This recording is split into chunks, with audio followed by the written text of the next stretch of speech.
between the two services, we got to talking a little bit about change in the church. I don't want to talk about that this morning, but I do want to talk about something that's pretty much remained unchanged, and that's the rite of confirmation and baptism, which we will experience again this morning. As I think back about it, this confirmation, which I do with some regularity, is pretty much the way it was when I was confirmed, the liturgy is. But there are two notable exceptions. For those of us who are a bit older, you may remember that in the rite of confirmation, after the bishop laid hands on your head, he gave you a shot on the cheek, a slap. Some of them were significant. I remember mine. I thought Cardinal Meyer hit me a little bit excessively. But then I thought maybe you'd talk to the nuns first, so you knew what you were doing. But the other thing was, if you'll remember, as a part of confirmation, the bishop always asked the confirmands questions as a part of the service, and you had to get the question right before you knelt in front of the bishop. So, first of all, I want to tell you you're safe. We're not going to do that anymore. So, you're safe this morning. But what I want to talk about is one of the questions that the bishop always asks somebody. That is, what's the definition of a sacrament? Now, in a good Anglo-Catholic parish like this, you should all be able to shout it out. But just in case you can't, I'll remind you of what it is. If you look in the back of the prayer book of the Catechism, it asks, what is a sacrament? And it says that a sacrament is an outward and visible sign of an inward and spiritual grace instituted by Christ as the sure and certain means of that grace. I want to look at the last part of that for a minute. The sure and certain means of that grace. We live in a world that is a little bit edgy. There's not much in life that's ever certain, is there? I mean, somebody says taxes and death, but we're not even sure about taxes, other than that they're always going to go up. No matter what they call those rebates that they give us, we're still paying more. Life is uncertain. And so, God, in His grace and His infinite wisdom, gives us something of which we can be absolutely certain, the sacramental system. And so today, we will experience the sacraments of baptism, confirmation, and Holy Eucharist. And we can say something that is absolutely certain about them. We can leave here fully confident that something in particular has happened. So the question is, what's happened? What is it that we say God is doing in the midst of all of this that we do together?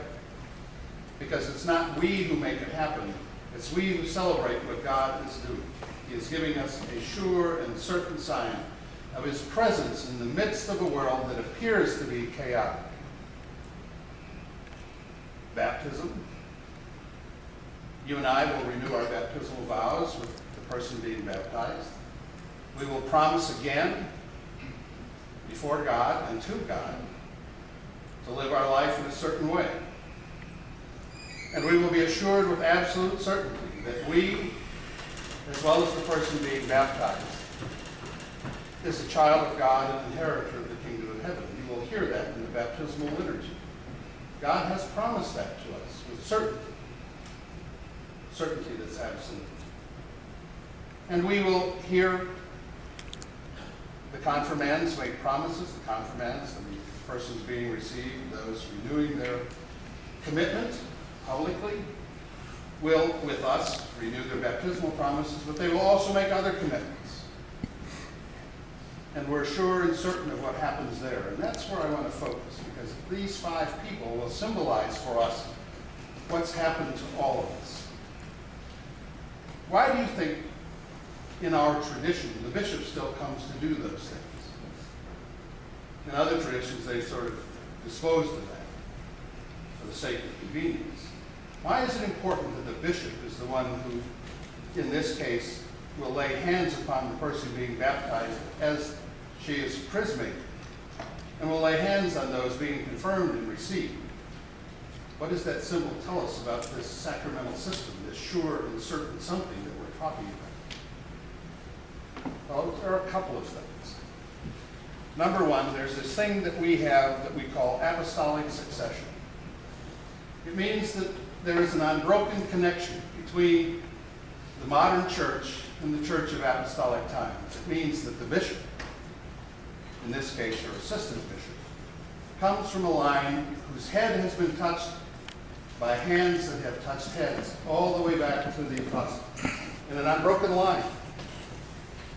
And so in a very real way, what we're saying is, I lay my hands on heads this morning, that the people are being touched by those who have touched me, who have touched others, who have been touched by the apostles. Now, on a somewhat less serious side, I actually have a pedigree, just like your puppy. I can trace my lines all the way back to the apostles, and I'm fortunate I have two apostolic lines. I'm connected to both the Apostle Peter and the Apostle John. And I can name every person who had hands laid on his head in that line. And so when I touch you this morning, or you, it's not me. It's all of the apostles for 2,000 years reaching out across time to touch you and to send you into the world.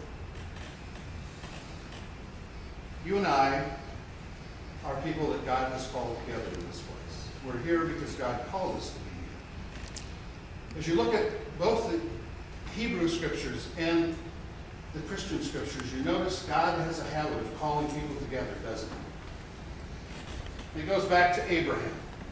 He was called out of Ur of the Chaldees to a new place.